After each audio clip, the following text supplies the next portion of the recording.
Welcome, Dolphins fans, haters, and everyone in between to your favorite show discussing the greatest franchise in sports, the Miami Dolphins. This is the PhinsPod.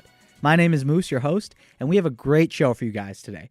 Former Dolphin retires, former Defensive Player of the Year hits the streets, and Miami makes a deal to keep the most important leg of all time, undoubtedly, no question, in South Beach for the foreseeable future. So we'll talk about that, and as always, we'll take a quick look at the stories published over at PhinsPod.com.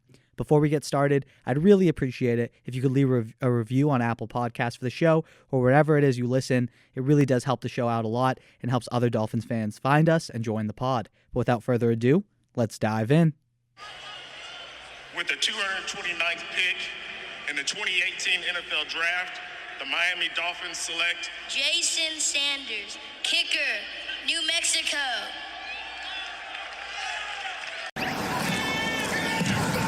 He hits it right down the middle, and the Dolphins somehow, some way take the lead with 1 second. You're kidding me, right? You're kidding me that this just happened. So the Miami Dolphins have agreed to a 5-year extension with former 2018 7th-round pick Jason Sanders out of New Mexico.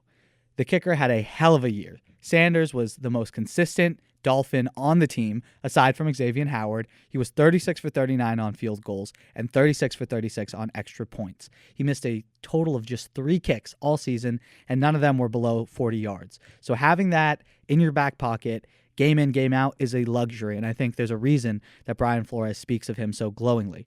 So the deal is through the 2026 season. Wow, he's going to be here for a while. The deal is through the 2026 season, and it's worth a total of $22 million with $10 million guaranteed. So for a kicker, that's a pretty big contract, but in the grand scheme of things, very easy to swallow, especially the cap hit this year. It's still remaining at $920,000. Miami sort of has folded that into bonuses and workout stuff, kind of giving him that money, up front, so it doesn't really impact the cap as much in the future. Because again, this is a kicker, and you don't want a kicker, no matter how elite they are, to take up a huge chunk of your cap. So giving him, getting him paid at a reasonable rate, making him one of the highest paid kickers in the league is well worth it. It keeps the relationship good between you and him going forward. It locks up a consistent part of your team. And also it sends a message. Look, the confidence and consistency and development that he has shown is tremendous. And yes, you can make arguments that kicking is not the same as being a corner or being a lineman. Absolutely, it's not. But I don't think those corners and linemen could go out there and make $22 million in the NFL as a kicker. It's its own specific niche, and you need a great kicker too. So look, his development, it has shown since the moment he arrived as a 7th-round pick. If you remember, this was a Darren Rizzi selection back in 2018. The Dolphins had Cody Parkey in 2017 after, if you guys vaguely remember Andrew Franks in that playoff run. I did like Andrew Franks. He kind of did have a weak leg, though. The Dolphins went with Cody Parkey, and he kind of came in, and after he had struggled earlier in his career, he found a home with Miami, and he actually was able to kind of use Miami as a bouncing board for more contract, and the Dolphins instead went with a draft pick instead of going to pay Cody Parkey. And look, although Parkey performed admirably, Rizzi identified Sanders in the pre-draft process during the offseason. He went and met with Jason Sanders at New Mexico, met the coaching staff, knew, the inside of this kid's head, because kicking is a lot more mental than any other position, maybe aside from quarterback, and you need someone who is mentally tough. So Rizzi identified Sanders, and he made it his mission to make him a Dolphin. And we are thankful that he did. Although Rizzi is with the Saints, no longer with us, he left a great present. So thank you, Darren Rizzi. And look, the comfort we felt as fans when your kicker goes out, it's huge just to feel like, all right, this is a 38-yarder. You're thinking about defense now. You're thinking about defensively what you need to do now. You're thinking about the next drive. You're not thinking like, please don't miss this.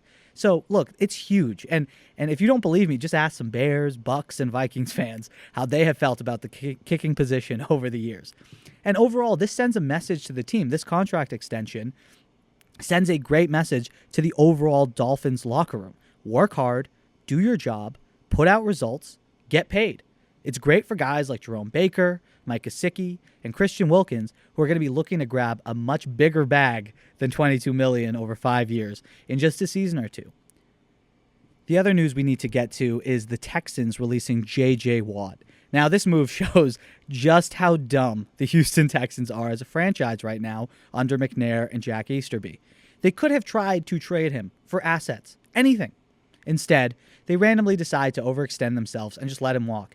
They jostle a bunch of players around. They don't let players, go where they want. And then all of a sudden with J.J. Watt, they're like, you've done enough for us. We're going to let you go. I mean, I respect it. But why didn't you do that with Deshaun Watson? Why didn't you include him in the overall process, So to me, it just seems like the double standards are clear, and it's an example of why their organization is just crap.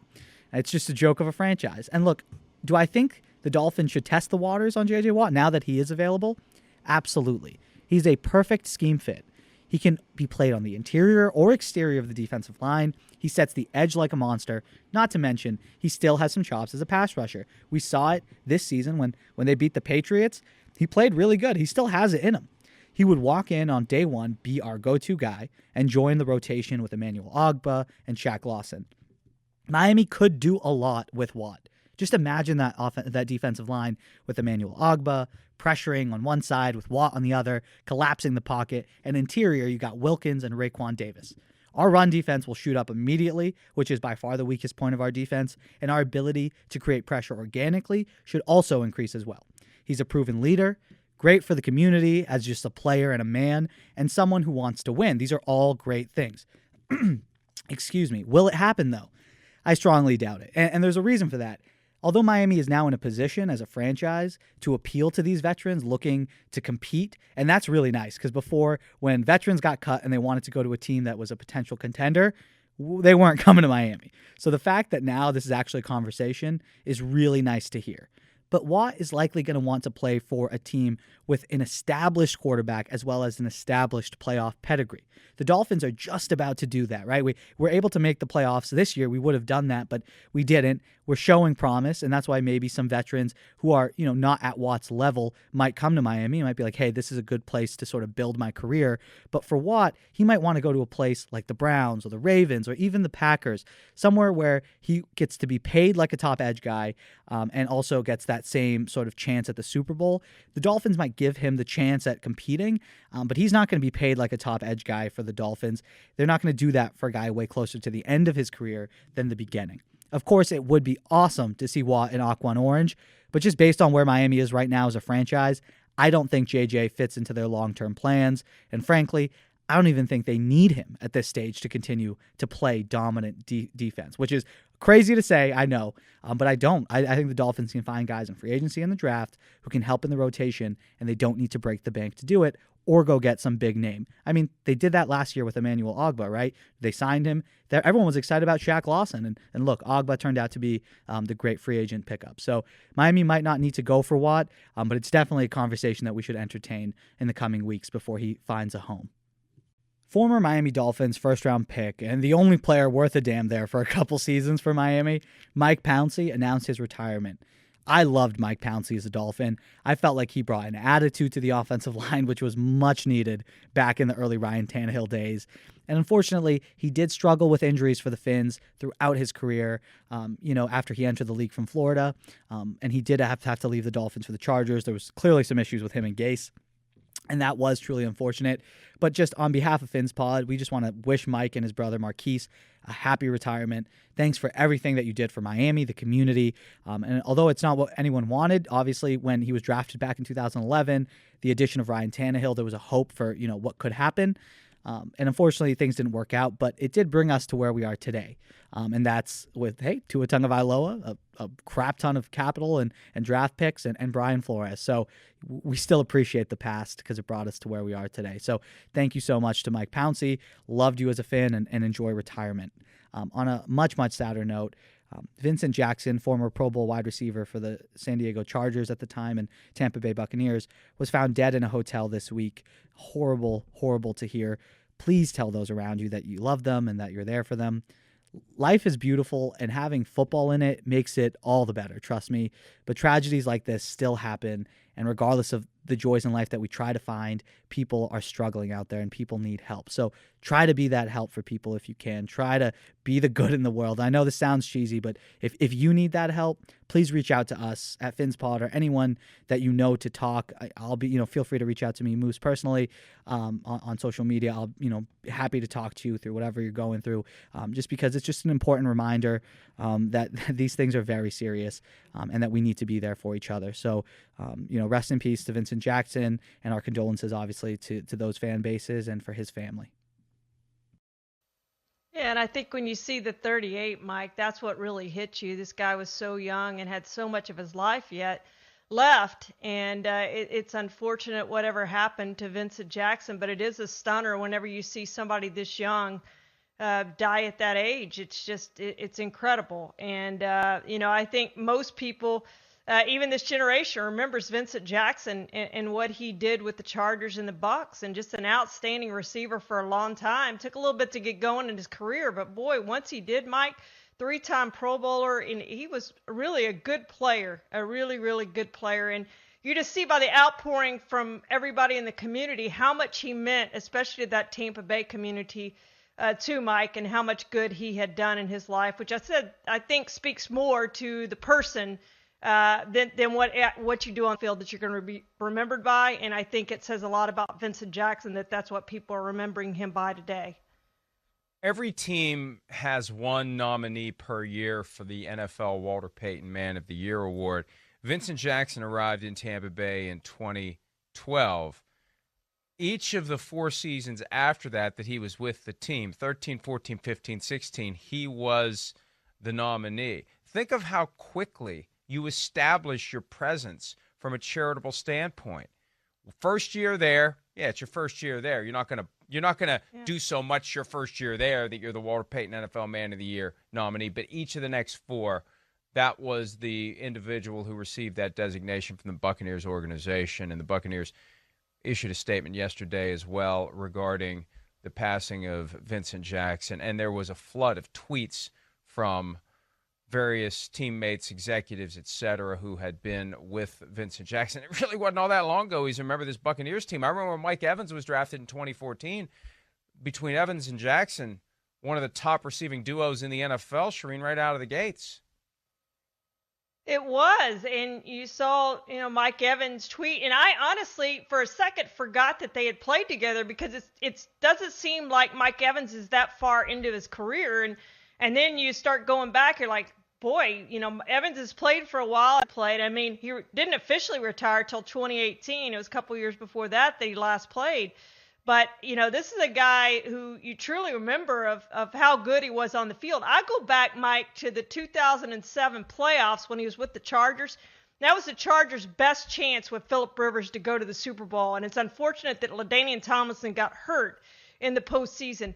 But Vincent Jackson, in those 3 playoff games that year, he carried them more than the banged-up LT did. He had 114 yards and a touchdown in the first playoff game against Tennessee. The next week against Indianapolis, 7 catches for 93 yards and a touchdown. Then he came back. He kept him in the game against New England, the AFC Championship game.